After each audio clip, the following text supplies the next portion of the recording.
Hola, mi nombre es Sergio Alan Sagreiros Lozano y hoy les hablaré de los cambios significativos de la educación en México como proyecto de regularización de la materia de Historia de Educación en México. Iniciemos por el pasado. En la educación prehispánica, siendo originados los primeros centros urbanos, se integraron algunos tipos de educación para los habitantes de las diferentes tribus. En una de estas escuelas era la Calmeca, que solo se presentaban hijos de los nobles o conocidos como clase alta, y en diferencia la Tepochcali, que se centraba en los macehuates. Esto era un enfoque sencillo de la educación y era un gran inicio para guiarlos en un conocimiento nuevo. Se dividían en dos tipos de escuelas, la educación formal y la educación no formal. Los primeros años de vida inculcando los valores de la cultura y tradiciones, esto era la educación no formal. A diferencia, la educación formal, en la cual se centrarían en dos tipos, una para varones y otra para mujeres, enseñando a futuros guerreros sacerdotes. Pasó el tiempo y se presentó la educación azteca, en el cual se daba forma a una sociedad y conectaba a los integrantes de la comunidad entre ellos y su entorno. Además, creaban criterios más científicos para un pensamiento mejor estructurado. Avanzamos por el tiempo y nos encontramos en el México colonial, que abarca los años de 1521 a 1821, en el cual con la llegada de Hernán Cortés en 1519 se incorporó el mestizaje y el mestizaje cultural, con el cual se presentó la evangelización siendo un doctrinamiento ideológico a favor de la religión católica, en el cual, en el contexto de educación, se presentaba un enfoque en la vida trabajadora, como la agricultura, artesanías, herrería y ganadería, siendo una nueva proposición para las sociedades indígenas, además incluyendo el español como lengua oficial e impartiendo la escritura y lectura. Solo algunas cuantas personas tenían estos privilegios. La educación socialista y la guerra cristera en México consistió en el enfrentamiento durante el mandato del actual presidente Plutarco Elías Calles debido a la intolerancia religiosa. Algunas de las causas se centraron en la limitación de la libertad religiosa, con el cual, al pasar el tiempo, se instauró la educación socialista el 10 de octubre de 1934, creando planes de estudio con respecto a la lucha de las clases, causando la libertad del culto, suspensión de la educación con tintes socialistas y la apertura de las iglesias, buscando un crecimiento económico, social e ideológico.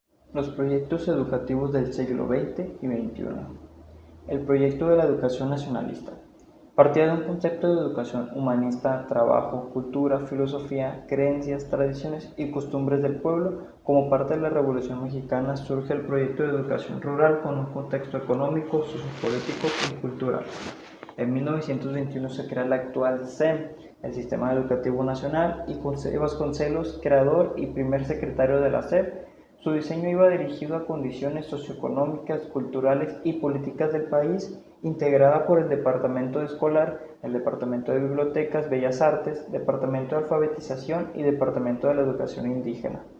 Ramón del Valle Inclán y Gabriela Mistral, intelectuales en la creación de bibliotecas y bellas artes. El presidente Álvaro Obregón recortó más del 50% en presupuesto para la educación y dispuso de los talleres gráficos que dependieran de la SEP, originando la renuncia de José Vasconcelos. A los inicios de los 60, la SEP impulsa el sistema técnico en las escuelas secundarias, centros de estudios de bachilleratos tecnológicos, institutos tecnológicos y centros de investigación. Se crean en escuelas libres universitarias de sostenimiento privado. Surge el Centro Nacional de Enseñanza Técnico-Industrial y en los 70 se crea el CONALEP como organismo descentralizado del gobierno federal. Jaime Torres Bodet, secretario de Educación Pública en los años 1943 y 1946, creó comisiones de planes y programas de estudio, libros de texto y construcción de escuelas. Organizó el Instituto Nacional Federal de Capacitación del Magisterio.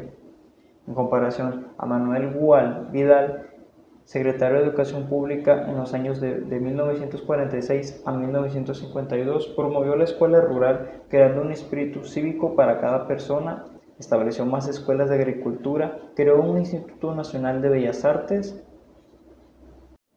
El plan de 11 años que se incorporó en el año 1960 a 1970 buscaba incrementar el presupuesto educativo. Se distribuyeron desayunos escolares a todo el país.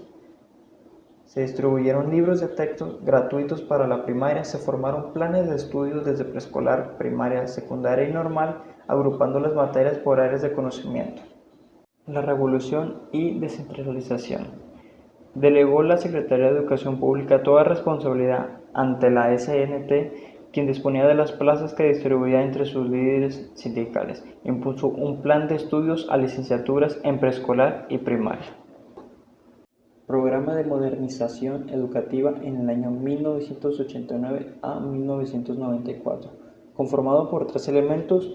Uno de ellos era el componente básico, que se destacaba por la educación básica, el componente innovador, que era la educación superior, y el componente complementario, la educación en adultos, extraescolar y capacitación del trabajo.